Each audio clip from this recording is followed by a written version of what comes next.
So, okay, and since we were talking about events. Yeah, we might as well just get to the events already.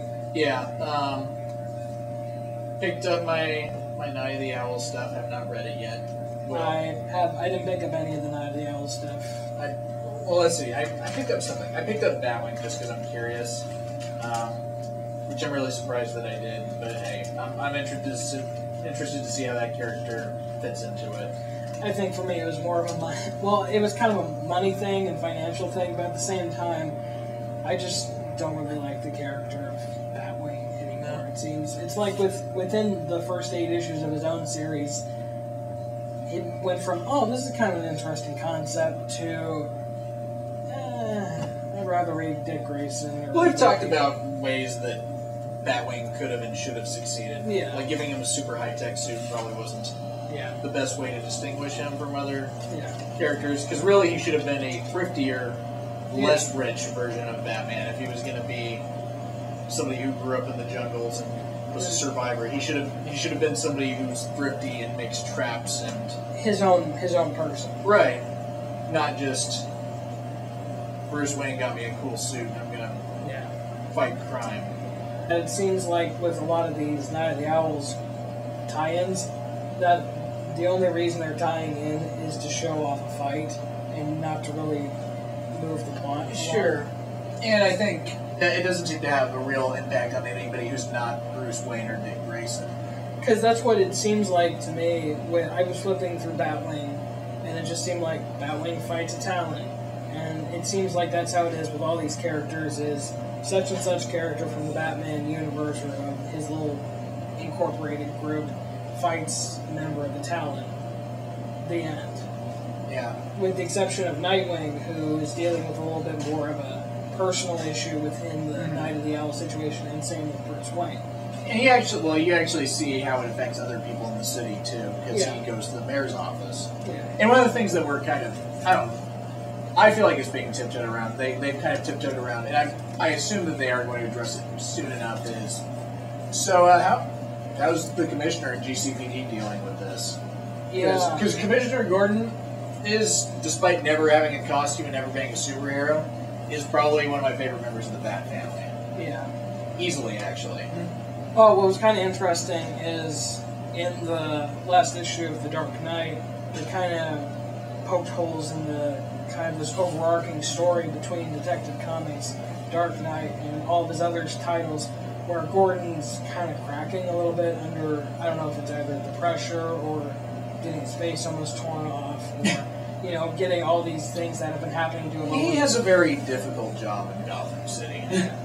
But it seems like he's cracking, but he's not showing it. He doesn't want to talk about it, doesn't want to bring it up, but it may be something that gets addressed here sooner rather than later, especially with the whole Night of the Owls thing going on. I think we may see more of that. Because so far what they've basically said is, we need to go help the people in the city. The Talons are going to kill them all. They're going to go kill Commissioner Gordon. Like, he's got the whole GCPD. He's fine. Like, really? Yeah. Because, like I said, that's one of those characters that, like, even if it was just a one-shot, like, the GCPD gets attacked by the Talons and this is how it goes. Well, look how well Gotham Central did. I mean, people, that it would be an interesting to see from that perspective. No, I super would, and that's half the reason I even bring it up. Especially since with the new 52, we've come back to the status quo where we have Gordon as commissioner, and we've got Harvey Bullock on the force again. Well, I mean, they kind of brought that back, but those are characters who I've always enjoyed quite a bit, and I like seeing more of them rather than less, personally. Yeah. I'm interested to see where the whole Night of Owls thing ends up, though, because it's been literally the entire point of Scott Snyder's first, including the annual coming out. It's been his entire point, and so if it falls hard, and it can't really afford to fall. I mean, since we're bringing up events, one that just ended was the Omega Effect, which was the Spider-Man Daredevil Punisher thing. Yeah, I wasn't able to pick up the Daredevil one or the Punisher one. I just had Avenging Spider-Man, so I missed out on that. But a lot of people were really mad about the way it ended up, because nothing really changed. Nothing really happened. Except that, spoilers. All right, fine. Just tell me what it is, because I'm not going to be able to see it for a while. The idea is that they decide, okay, well, Rachel and Punisher and Spider-Man and Daredevil are going to try to take out these big mega crime corporations, as they're called.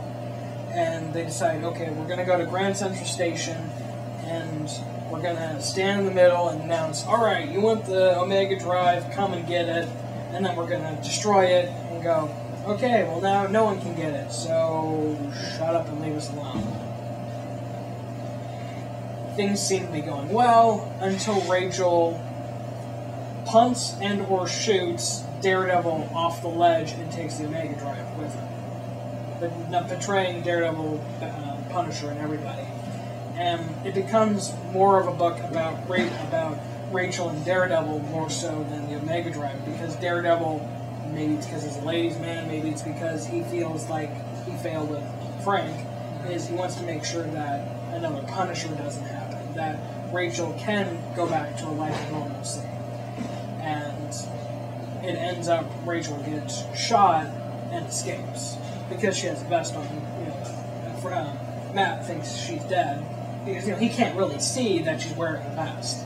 And she's like, I failed, and then he goes running after these people. Rachel, on the other hand, runs the opposite direction and decides, I guess, becomes a villain in the making. But he gets the Omega Drive back, so nothing really changes. Daredevil still has the Omega Drive. The only difference is Punisher no longer has a partner. But what's interesting is it seems like it's set up, instead of being this huge event with this big giant climax battle, it seems more like it set seeds for the year to come for the rest of the series. Which I don't know whether that's how it should go with an event or if they should go out with a bang. Like the Night of the Owls, is it going to end up with all the entire Bat books taking out all of the Talons and the Night of the Owls court, or is it going to end up giant battle? Because it's going to end up with fighting. It's going to end up with all of them. Well, the thing about it is, since I brought up Justice League, that was we see Talons presumably after the Court of Owls, the way that was written. Like, so what does this mean for? I don't know what this is about. Then again, we're only seeing the Talons in Gotham. Right. Well, no, because they're part of Gotham's Court of Owls. Yeah.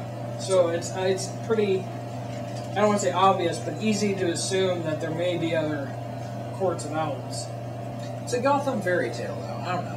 Yeah, I hope it stays like that, but at the same time, I hope it doesn't mean that this whole Night of the Owls thing ends up with, I'll get you next time, Batman runs off.